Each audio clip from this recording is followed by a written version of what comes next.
Maintenant, on peut se faire appeler les Brésiliens d'Afrique, les gars. Il n'y a plus personne qui a parlé avec nous. Ce surnom, on l'a totalement mérité maintenant.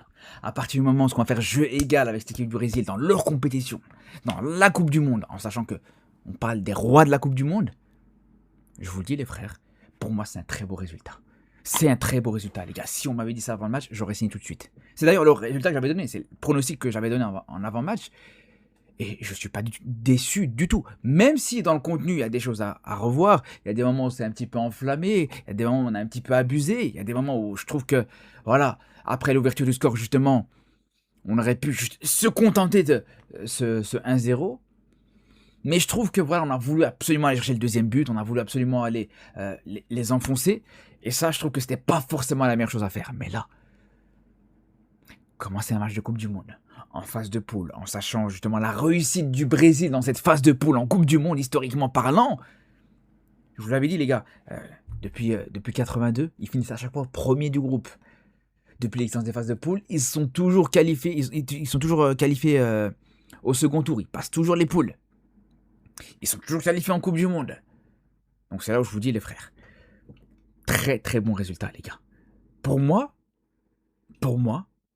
je nous vois déjà avec un pas et un pied au 16e de finale. Croyez-moi, les gars. Le milieu de terrain du VfB Stuttgart. Il est bon, très bon ballon de Brahim Diaz pour Saïbari. Brahim Diaz, hein, j'ai pas du tout aimé son match. Hein, mais cette passe-là sauve son match. Je vous le dis, millimétré. Non, ça c'est, comme on dit, c'est sweet. That's a sweetness. Voilà. En fait, Brahim Diaz, je ne sais pas pourquoi, dans ce match-là, il est resté figé que à droite.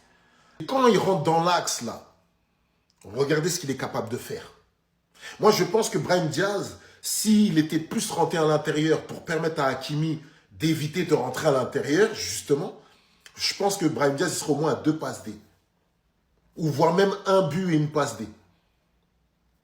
Parce qu'il a une qualité de frappe, parce qu'il a la qualité de percussion dans les petits espaces, même dans l'entrejeu, il aurait beaucoup provoqué. Mais je trouve que c'est dommage. Mais le but de Saïbari, qui lui est en pleine confiance, non, c'est fort lui aussi. Il a fait un très bon match. En tout cas, le Maroc, il a été très intéressant. Mais il aurait pu mettre plus et ça, c'est le plus gros regret. Dites-moi ce que vous en pensez dans les commentaires. Sans cet exploit de Vini venu d'une individualité hors collectif, le Maroc peut éteindre le Brésil. Pour moi, si vraiment, alors avec des si, oui, non, machin, oui, non, mais dans le constat visuel de ce qui était en train de se passer, psychologiquement, le Brésil était en train de sombrer. Alors après, on me dira, ça sert à ça, les individualités. Et je serai d'accord avec vous. Ça sert à ça, les individualités. Comme Vinicius. Premier but du Maroc, le jeu est hyper intéressant.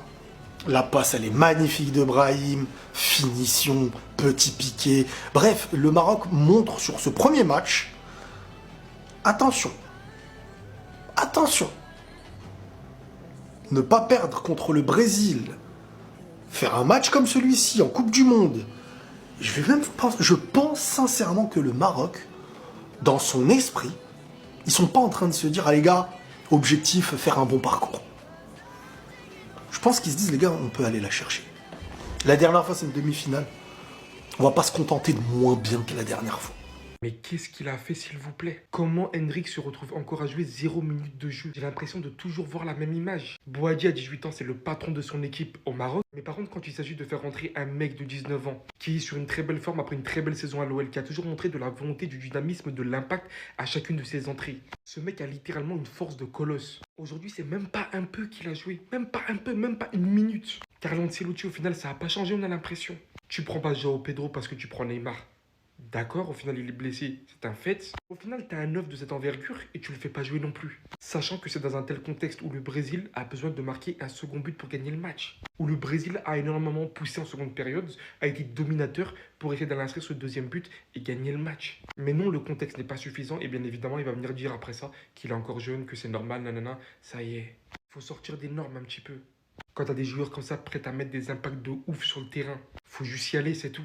Pauvre de lui, clairement, j'ai l'impression tout le temps, lorsque les grands moments arrivent, il se retrouve sur la même place, assis sur le banc. Ouais, Neymar, il mérite pas d'être sélectionné. Il l'a pris qu'à la Coupe du Monde parce qu'il a voulu faire plaisir aux fans. Mais Ancelotti, il aurait même dû le faire jouer titulaire ce soir. Même blessé, sous lésion musculaire, je sais pas quoi, au mollet. Il aurait mieux joué que 90% des Brésiliens aujourd'hui. Et le Maroc, quand ils disent que c'est les Brésiliens d'Afrique, ils ont raison. Non mais sérieusement, Neymar, même blessé, là, sous béquille, sous diabète, tout ce que tu veux, il aurait été sur le terrain aujourd'hui. Il aurait mieux joué que Rafinha. Parce que Rafinha, ok, il est exceptionnel au Barça. Mais je crois que la chemise du pays, elle est trop lourde pour lui. Rafinha, il était nul aujourd'hui. Neymar, il aurait mieux joué que Rafinha, que Casimiro, que Paqueta, mais que tout le monde. Par exemple, le but magnifique de Saïbari, là, sur la passe D de Brahim Diaz. Mais Neymar, il t'aurait fait des passes comme ça, même s'il boite un peu parce qu'il a mal au mollet. Il t'aurait fait du jeu, il t'aurait créé du jeu. Mais genre, vous avez vu ce Brésil, comment il est nul par rapport au Brésil des années 2000, là, quand tu vois Kaká, Roberto Carlos regarder le match. Mais ils doivent pleurer. Ils doivent pleurer tellement le niveau il est faible. Donc oui, Neymar même blessé, attendez qu'il revienne. Mais il mérite d'être titulaire et il le sera titulaire, vous allez voir. Je dis bien ceci. Jamais une équipe africaine a atteint ce niveau de jeu en Coupe du Monde. Je dis bien jamais dans toute l'histoire. Ce que le Maroc a produit en première mi-temps, c'est tout un art. Pressing, placement, finition, je vous l'assure, pour la première fois de ma vie, je me suis dit, le Maroc peut gagner la Coupe du Monde. Et je ne l'ai pas dit juste parce que je suis africain, non, parce que je le pense vraiment en première mi-temps. Je suis convaincu. Je me suis dit non. Vraiment, l'Afrique a une chance. Et cette équipe marocaine, en réalité, ils ont mûri. Les joueurs. Et je pense que ce coach a apporté quelque chose à cette équipe. Dans les transitions de balles, les sorties de balles, le pressing encore plus fluide. Surtout en termes de transition. Est-ce qu'on peut parler aujourd'hui de Aïl Ainaoui? C'est certainement le 6 de référence. Est-ce qu'on peut parler de Boadi? Non. Je suis fier de cette équipe marocaine. Je vous dis, je suis fier. Ils ont regardé le Brésil, les yeux dans les yeux, sans flancher. Et je pense que le Maroc a atteint une nouvelle sphère. Vous savez, le football, c'est niveau par niveau. J'ai l'impression que depuis qu'ils ont atteint cette demi-finale, ils ont passé un cap qu'aucune autre équipe africaine n'a encore atteint. Il y a plus de certitude, il y a beaucoup plus d'assurance. Ils se disent déjà, on peut. Si le Maroc fait demi-finale, en réalité, ça ne va pas être un exploit. Non, ça ne va pas être un exploit. Cette équipe a la possibilité de jouer la finale. Parce que quand je vois cette équipe aujourd'hui, le Brésil, en réalité, non. La France même, je ne pense pas. L'Espagne, je ne pense pas. À peine je compte 3 à 4 équipes supérieures aux Marocains. Si je mens, je vous attends en commentaire. Je dis bien, je vous attends en commentaire. On peut en discuter, on peut parler. C'est une équipe très compacte. Et le plus important, le Maroc connaît gérer ses temps faibles. Regardez la deuxième mi-temps. Ce n'est pas pareil que la première mi-temps. Mais qu'est-ce qui se passe? 75e minute, ils sont toujours là, ils maintiennent. Ils font circuler la balle. Et c'est tellement important, les gars. Chapeau à cette équipe. Chapeau au football marocain. Parce que quand tu vois ce match, tu comprends combien de fois le royaume chérifien a investi pour son football. Combien de fois il y a la construction. Imaginez, Regragui part, Ouabi revient. Mais même quand tu vois Ouabi, tu as l'impression qu'il est encore plus technicien que Regragui. Parce qu'il y a cette finition. Ce qui manque à cette équipe, c'est un très grand neuf. Parce que quand tu vois même Saïbari, ce n'est pas un neuf de métier. Oh, le Bayern, tu as bien fait d'aller chercher ce joueur. Parce que il a ce truc, c'est quelqu'un qui a la vista. Ça, c'est Saïbari aujourd'hui. Wabi, il est beaucoup plus fin. Il a travaillé. C'est un détail par rapport à Regragui. Cette équipe a beaucoup changé. Beaucoup changé. Dans tous les postes, c'est bien, c'est fourni, ça joue. Et c'est beau. En tout cas, les gars, je vous attends en commentaire. Je sais que parmi vous, il y a certaines personnes qui disaient non, le Brésil. Je vais faire une vidéo tout à l'heure en ce qui concerne les Brésiliens. Parce qu'on a dit de cette équipe, c'est qui est sûr. Mais le plus important aujourd'hui, en tant qu'Africains aujourd'hui, c'est de faire en sorte que nos jeunes, nos frères, nos sœurs puissent aussi être professionnels demain.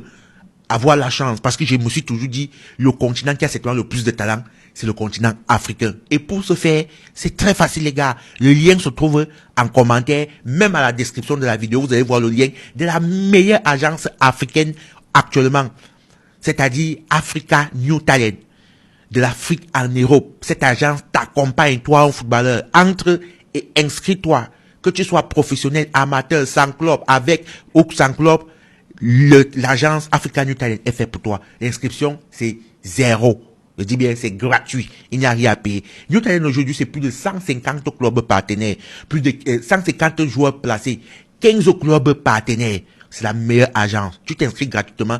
Tu ouvres un profil. Tu mets tes photos. Tu mets tes vidéos. Le plus important, c'est pas juste de venir d'ouvrir, tu mets les photos. C'est pas un site de rencontre. Non, c'est un site professionnel, les gars. Mettez vos vidéos, comment on vous voit jouer. C'est très important.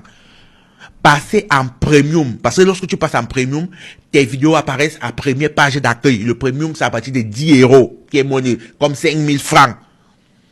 Le lien se trouve juste là-bas, Africa New Talent.